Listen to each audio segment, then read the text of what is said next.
बिस्मिल्लाहिर्रहमानिर्रहीम। अस्सलाम वालेकुम। तहरीक इंसाफ और हुकूमत के माबैन फैसला कुन जंग का आगाज हो गया है। एक तरफ आजम सवाती की गिरफ्तारी के बाद उन पर तशद्दुद की रिपोर्ट्स डॉक्टर बाबर अवान ने सामने रखी, फिर एक मेडिकल रिपोर्ट सामने आई, उस पर शकूक व शुबहात का क्यों इजहार किया जा रहा है, और अब राना सनाउल्लाह ने जलती पर तेल डाल दिया है।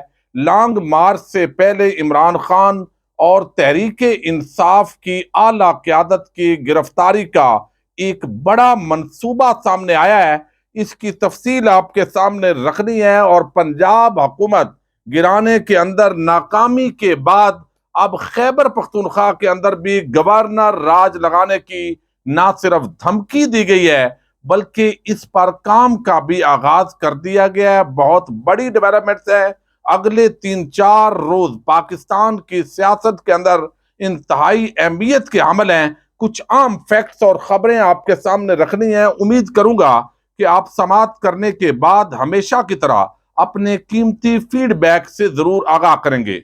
आदम सवाती को रात गए जिस तरह FIR दर्ज हुई, फिर गिरफ्तारी हुई, फिर कहा गया कि उनके मुलाजमीन पर और उन पर तशद्दुद किया गया, और खुद आदम सवाती ने अदालत के अंदर पेशी के मौके पर सहाफियों को बताया कि उन पर एजेंसी के लोगों ने तशद्दुद किया है। लेकिन साथ ही जो नून लीग की हुकूमत है, उनका कहना है कि वो चूंकि दिल के मरीज हैं, कोई तशद्दुद नहीं हुआ। फिर पिम्स हॉस्पिटल से मेडिकल रिपोर्ट आई, उस रिपोर्ट पर 17 अगस्त लिखा हुआ था। और जब मीडिया के अंदर तमाम जो हुकूमती सहाफी हैं, और बल्कि इस वक्त तो ऐसे लगता है कि वो सहाफी कम हैं और हुकूमत के सोशल मीडिया के एक्टिविस्ट ज्यादा हैं, तो उन्होंने वो फौरी तौर पर रिपोर्ट शेयर की। जब पता चला कि इस पर तो 17 अगस्त लिखा हुआ है, फिर इसको क्लैरिकल मिस्टेक करार देकर 13 अक्टूबर इस पर तारीख डाली गई। अब लोग ये सवाल कर रहे हैं कि डॉक्टर बाबर अवान जो वीडियोस पेश कर रहे हैं, जो सबूत दिखा रहे हैं कि कौन लोग थे रात गए जो दाखिल हुए, उन्होंने वहां पर तशद्दुद किया मुलाजमीन पर, आदम सवाती पर, तो अब जैसे ये एक डेट क्लैरिकल मिस्टेक है, तो दूसरी तरफ जो है वो वहां भी तो क्लैरिकल मिस्टेक रिपोर्ट के अंदर हो सकती है। और फिर जो डॉक्टर शहबाज गिल है, उन्होंने पूरी कहानी बताई है कि जब वो भी हॉस्पिटल के अंदर थे तो बगैर चेकअप किए वहां से रिपोर्ट जो है वो जारी होती है। तो ये तहरीक इंसाफ का एक तरफ मौकफ है। लेकिन अब आप देखिए कि पंजाब हुकूमत वो बदलने की पोजीशन में इस वक्त ये हुकूमत नहीं लगती। तमाम कोशिशें की जा रही हैं। कभी शुजात हुसैन की मुलाकात होती है, कभी अलीम खान और ओन चौधरी वो लंदन के अंदर नवाज शरीफ के कदमों में बैठते हैं, तो ये तासर दिया जाता है कि शायद पंजाब की हुकूमत बदल जाएगी। लेकिन जब हमारी मोहम्मद सिलाई से बात हुई तो उन्होंने कहा ये हुकूमत नहीं बदल सकेंगे, ये पूरा जोर लगा लें, लेकिन खास तौर पर सुप्रीम कोर्ट ऑफ पाकिस्तान का जो फैसला आया है उसके बाद इनके लिए बड़ी मुश्किल होगी। तो अब यहाँ जो है पंजाब के अंदर कोई ऐसा अमन व अमान के मसाइल भी नहीं है कि ये गवर्नर राज लगा सके, वहां पर टेक ओवर कर लें।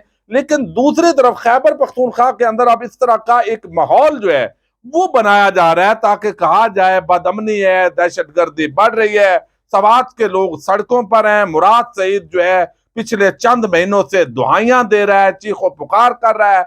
PTM के जो लोग हैं, रहनुमा हैं, वो भी ये बात करते दिखाई दिए हैं। तो आज ये बिल आखिर जो है वो फजल रहमान के मुंह से ये बात निकली है, और उसने कहा है कि जब ये अमन व अमान के मसाइल हैं और हुकूमत ये कर रही है KPK की, तो KPK के अंदर फिर गवर्नर राज जो है उसका रास्ता है, तो हुकूमत, वफाकी हुकूमत इस पर जरूर मुदाखलत करेगी। यानी दहशत गर्दी जो है उसको रोकना, ये सिर्फ सूबे पर डाल देना, और फिर तमाम जो एजेंसीज हैं और जब बाकी जो फोर्सेज हैं वो इससे बरी उद्दिमा तो नहीं हो सकती। ज़ाहिर है वहां जिस तरह के हालात हैं, तो अब एक ऐसा तासर दिया जा रहा है जैसे वफाकी हुकूमत तो काबीना इजलास भी कर रही है, लेकिन पिछले 2 महीने से जब वहां पर दुआइयां दी जा रही थी कि दहशतगर्द दाखिल हो गए हैं, तालिबान TTP वहां आ चुकी है, तो कौन थे जो कह रहे थे कि वहां कोई दहशतगर्दी नहीं है?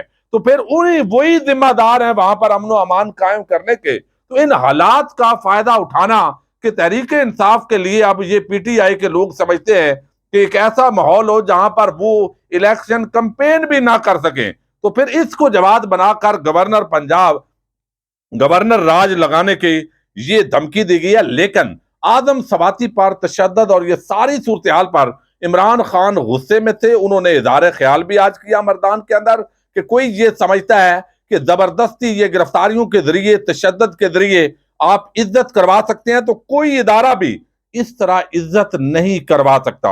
अब ये जो सारी चीजें चल रही थी, आग लगी हुई थी और राणा सनाउल्लाह ने जो पेट्रोल छिड़का है, ये मजीद मैं समझता हूं अब मामलात गंभीर होते जा रहे हैं। अब मजीद पीटीआई और ये हुकूमत जो है, इनके अंदर तलखी में इजाफा हुआ है। एक तरफ जब सवाल किया हामिद मीर ने राणा सनाउल्लाह से कि जनाब जो बात आजम सवाती ने की है वही बात जो है वो बैरिस्टर एतजाज एहसन ने की है, तो एतजाज एहसन पर आपने मुकदमा कायम नहीं किया, उनको गिरफ्तार नहीं किया। आदम सवाती जो है वो आपके लिए आसान टारगेट है कि उनको गिरफ्तार कर लिया, तो वहां पर वो मुंह बनाकर जो एक खास स्टाइल होता है उसके अंदर वो कहता है कि एतजाज एहसन का चूंकि जो है वो दिमागी तवाज़ुन दुरुस्त नहीं है, तो वो दिमागी तवाज़ुन दुरुस्त ना होने की वजह से हम गिरफ्तार नहीं कर रहे हैं। तो जबकि उन्होंने बताया भाई वो तो केसेस भी लड़ते हैं, फीसें भी लेते हैं और फैसले भी आते हैं, लेकिन ये इस वक्त दोगला मयार है जिस पर लोग बड़े गुस्से के अंदर। अब यहां पर एक और बात की है, और ये वो धमकियां समझें या इसका एक पूरा मंसूबा यही इनके देन के अंदर है। और अभी चूंकि जब तक ये लॉन्ग मार्च की डेट अनाउंस नहीं होती तो एक असाब की जंग भी है। तो आज जो राणा सनाउल्लाह है, उन्होंने जो माहौल के अंदर तलखी थी उसमें मजीद जलती हुई पर तेल डाला है। हुकूमत का काम मामलात को ठंडा होना है, करना होता है। वजीरों का काम बदमाशी के जरिए मामलात को कुचलना नहीं होता, जिस तरह इस वक्त नून लीग की हुकूमत कर रही है। तो यहां राणा सनाउल्लाह कहता है कि लॉन्ग मार्च के शुरका को मुंतशिर करने के लिए आला लीडरशिप को पकड़ेंगे। इमरान खान को नहीं मालूम कि लॉन्ग मार्च की तारीख के ऐलान के बाद हम क्या करेंगे। हुकूमत ने अभी तक अपनी असल स्ट्रेटजी जाहिर नहीं की। अब वो कहते हैं इमरान खान अपने होशो आवाज खो चुका है, उसका अंजाम वो बड़ा गलत लफ्ज बौले बौले जैसा है। अब इनको देखिए कितने लोगों ने इस ये कहने पर मुजम्मत की है, जब इस तरह गैर पार्लिमानी गैर इखलाकी लफ्ज इस्तेमाल किया जाता है। अगर यही इमरान खान इस्तेमाल करता या पीटीआई का कोई लीडर करता तो ये तमाम जो राणा सनाउल्लाह के इर्द गिर्द सहाफत के लिबादे के अंदर जो लफ्ज इन्होंने बोला है वही है, तो वो टूट पड़ते इमरान खान पर और पीटीआई के जो लोग हैं। लेकिन यहां क्योंकि राणा सनाउल्लाह और ये उनका हकीम है जिससे वो सारे नुस्खे लेते हैं, और वो अपने तमाम पता नहीं कौन सी दुकान इसने खोली हुई है। तो अब वहां पर वो कह रहा है कि अब ये हर किसी को काट रहा है।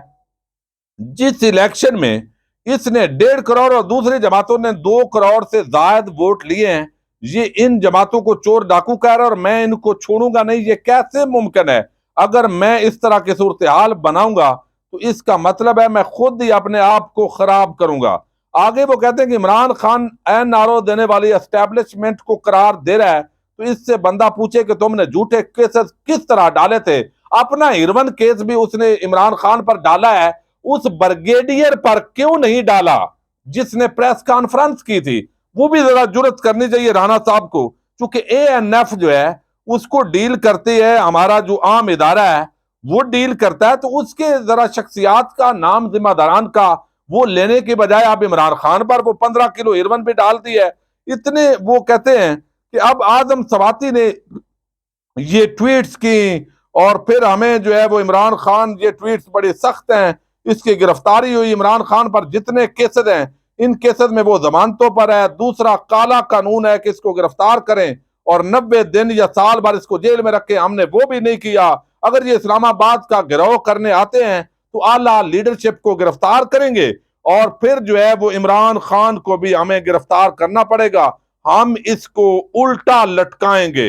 हुकूमत ने लॉन्ग मार्च रोकने की अभी तक असल स्ट्रेटेजी जाहिर नहीं की, तो जब ये बात आप करेंगे कि हम उल्टा लटकाएंगे, हम ये करेंगे वो करेंगे, तो कल को खुदा ना खास्ता ये पाकिस्तान की अवाम है, जज्बाती माहौल है, लोग इस वक्त सीरियसली समझ रहे हैं कि जिस तरह इन लोगों को एनआरओ 2+ दिया गया है, इनके केसेस माफ हो रहे हैं, जिस तरह मुल्क को इनको ठेके पर दिया गया है, तो लोग जितने जज्बाती हैं और खुदा ना खास्ता कल वो रेड जोन में आ गए और राना सनाउल्लाह के साथ वही लटकाने वाला काम किया, तो ये इस तरह का मैं समझता हूं बात नहीं करनी चाहिए। जिस पर जो मुखालफ है वो इस सतह पर भड़के हैं। और नफरत नून लीग का तो कुछ नहीं जाना, लोगों नफरत इदारों के खिलाफ पैदा हो रही है। और मुझे सबसे ज्यादा जो तकलीफ है, जो दुख होता है एज ए पाकिस्तानी, वो यही होता है कि ये तो मफाद परस्त लोग हैं।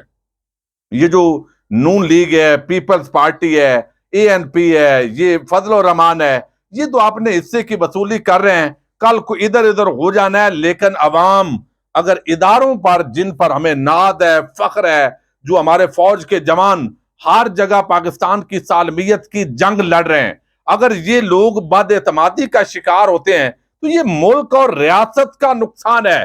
तो मफाद परस्त सियासतदानों को 2 टके का ये जो मफाद वो हासिल कर रहे हैं, उसकी खातर पूरे मुल्क की वकार, इज्जत, सालमियत को और गैरत को दाव पर लगाना, ये मैं समझता हूं कि एक बहुत बड़ा जो है वो एक अजीब मुझे पूरी सूरत हाल लग रही है।